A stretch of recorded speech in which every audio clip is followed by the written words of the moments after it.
Hello everyone, welcome to your new video.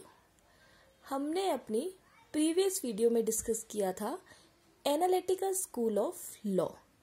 Now let us start our new topic, that is historical school of law. आपको पता है हमने jurisprudence के school start किए हैं। इससे पहले वाले में हमने डिस्कस कर लिया था अपना एनालिटिकल। आज हम स्टार्ट करेंगे हिस्टोरिकल स्कूल ऑफ लॉ। जैसा कि नेम से ही सजेस्ट हो रहा है, historical school of law. Historical means जो ऑलरेडी प्रेजेंट है, सिर्फ उसको हमने क्या करना है, फाउंड करना है। ऑलरेडी वो एग्जिस्ट है बट उसको फाइंड करना है। So main one line definition of historical school of law is law is found and not made. Historical school के जो भी ज्यूरिस्ट थे उन्होंने इसी लाइन पे वर्क किया, that law is found and not made. मतलब लॉ ऑलरेडी सोसाइटी में है, प्रेजेंट है, एग्जिस्ट करता है, सिर्फ उसको फाइंड करना है। Main exponents of historical school of law is Savigny और पुचता। जो मेन ज्यूरिस्ट है हमारे हिस्टोरिकल स्कूल ऑफ लॉ के, वो है सेवग्नी और पुचता। और भी है बट अगर आपको क्वेश्चन आता है कि main exponents, so please remember one name first of all, Savigny, और सेकंड ऑप्शन पे रख सकते हैं आप पुचता। हम पहले सेवग्नी को डिस्कस करेंगे, उसके बाद हम पुचता को डिस्कस करेंगे। Now the concept of historical school. Most important assumption of historical school of law is found and not made. Second point, Seligny is the main exponent of historical school of law. Clear? Now historical school of law को अलग अलग jurist ने define किया different cities, जगहों के। जैसे कि Vaiko in Italy, ये बहुत इंपॉर्टेंट है जो मैं आपको बताना चाह रही हूँ एमसीक्यूज के लिए और कॉम्पिटिटिव एग्जाम्स के लिए। Vico in Italy, Montesquieu in France, Burke in England and Hugo in Germany play a very significant role in developing this approach of study of law.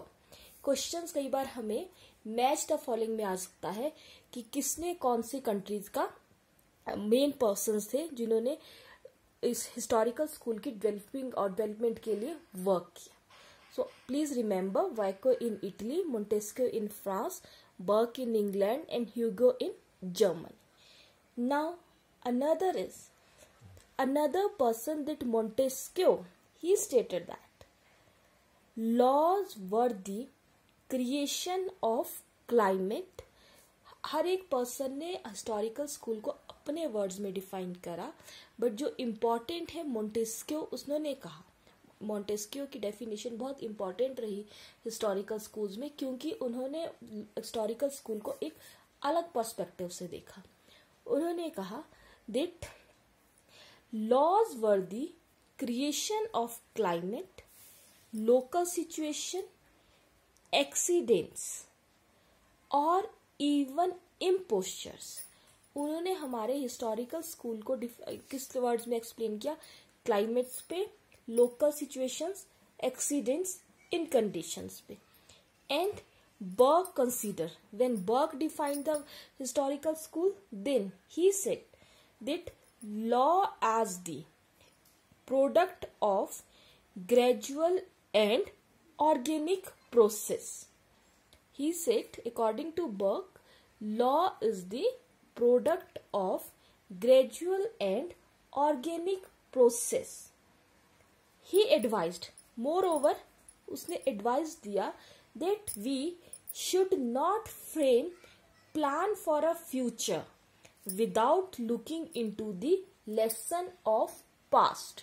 Barq ने जब लॉ को डिफाइन करा तो उसने कहा हम फ्यूचर को बिना पास्ट को स्टडी करे नहीं बना सकते और नहीं प्लान कर सकते।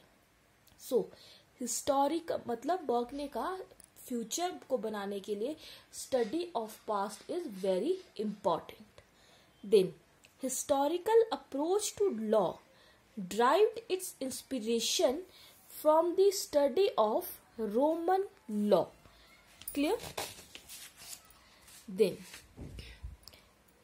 the problem of codification in Germany also acted as one of the root cause of expanding of historical school.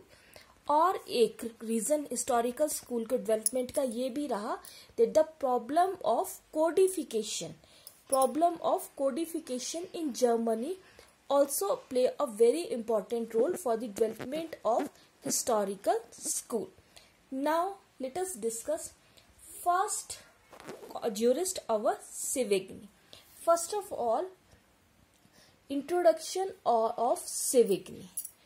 Savigny is written a very important book. The name of book is Worm Beruf. Please note down that in his essay, simply we can say that in his essay the name is Worm Beruf. Savigny opposed the view and laid down certain principles which are started a new era of historical school.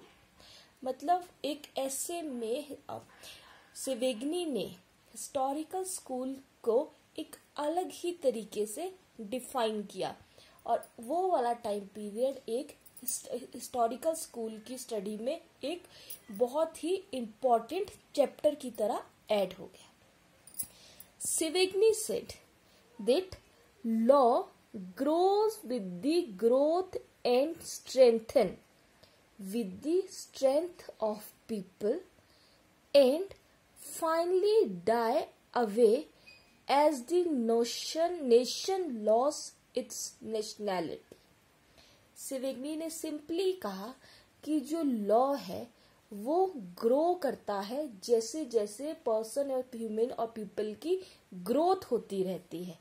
जैसे जैसे किसी particular nation और country में किसी इंसान की growth होती रहती है वैसे ही लॉ भी ग्रो करता है एंड डाई और डेथ भी। और डाई कैसे होता है? As the nation loses its nationality. और अगर कोई कंट्री कोई नेशन अपनी नेशनैलिटी को लॉस कर देता है तो उसी तरीके से लॉ भी वहां का लॉस हो जाता है, खत्म हो जाता है। सो the main work of Savigny are the law of possessions and the history of Roman law in Middle Age.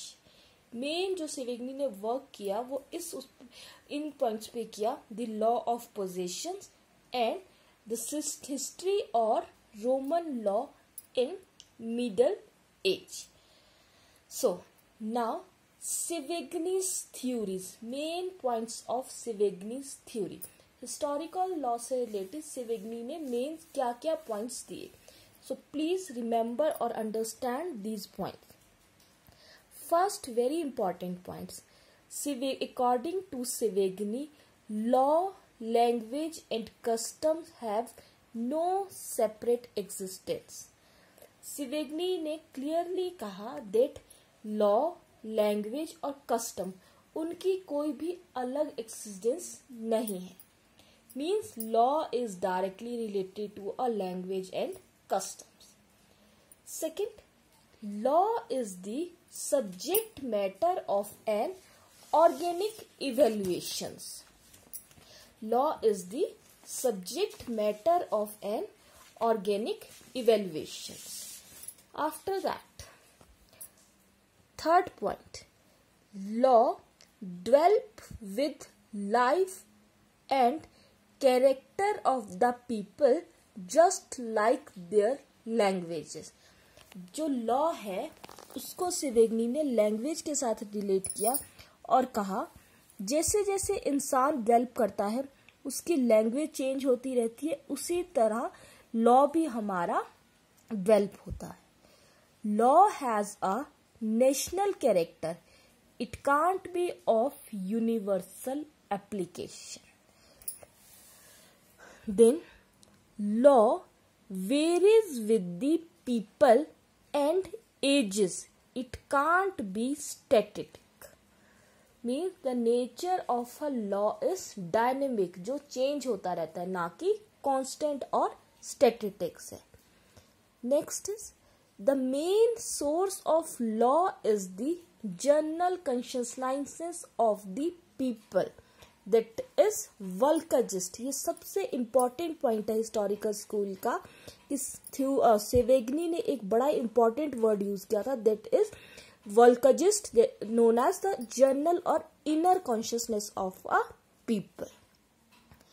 Then customs are superior to legislation. जब सेवेगनी ने डिफाइन करा कस्टम्स और लेजिस्लेशंस को, तो उसने कहा कि कस्टम है वो सुपीरियर है legislation. Legislation means law enacted by authority. उससे ज्यादा इंपॉर्टेंस उसने कस्टम्स को दी हमारे. Popular consciousness is expressed in custom. Law should not revoke the custom and legislation must synthesise और blend the Volksgeist. Clear? So in the light of thesis of historical school, judges are important than the legislatures. Legislation is the final step of law making. Historical school में customs और judges को importance बहुत ज़्यादा दी गई. And Savigny opposed the codification of laws. Savigny codification of law के opposed था. According to him, codified law cannot cover all the problems which may arise from time to time. Codification brings the loopholes of law before the society and thereby encourage its violation, and code may sometimes bring unacceptable provision for which there is no vulcagist at all. So friends, these are the some Savigny's theories contemplates. So I hope you can easily understand with the help of these notes. In our next video, we will discuss some criticism of Savigny's theory. Thank you.